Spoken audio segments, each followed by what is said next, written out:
Bismillahirrahmanirrahim. Bismillahirrahmanirrahim. Assalamualaikum warahmatullahi wabarakatuh.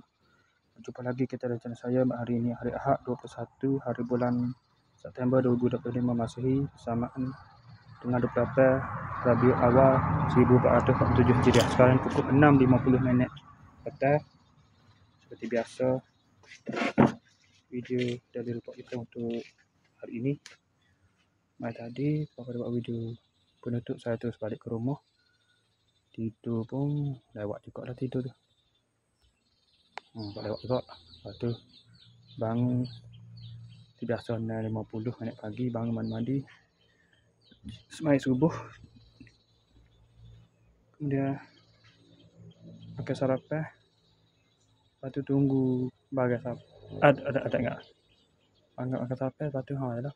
Lepas makan sarapan tu terus pergi ke Kolapai tu, terus pergi ke JT yang bersikar lah. Beki bersikar tu, pergi tayar tu, tiba-tiba siap dia mulai pergi Kolapai sampai sana pukul 9. Terus beki 9.24 bagai siap di beki. Tayar tu siap di beki. Bertesak lepas tu kita dah rusak, dah siap beki tu, terus start balik lah.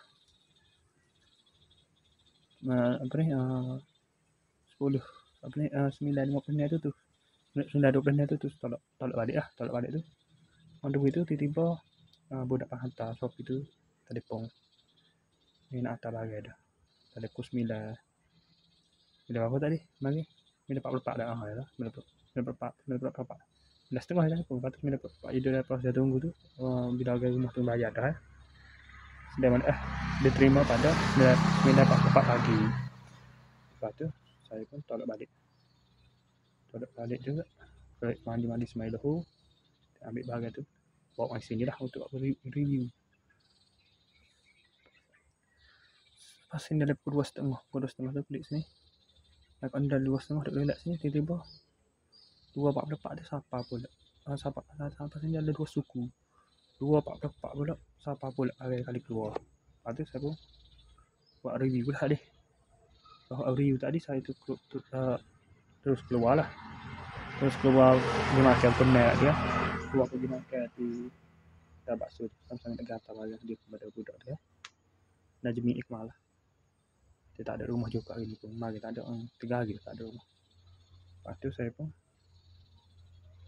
kau nak main kat ni lah. Lepas sudah makan Maggi tu. Maggi kari biasa lah. 3 ya harga. Itu kedai bakso tu. Terus kau nak balik sini. Lepas tu buat video ni. Ni saya nak siap-siap nak pergi ke mana, ke Sajid dah ni. Okay, saya sekali saja untuk saya video dan lupa kita untuk hari ini. Assalamualaikum.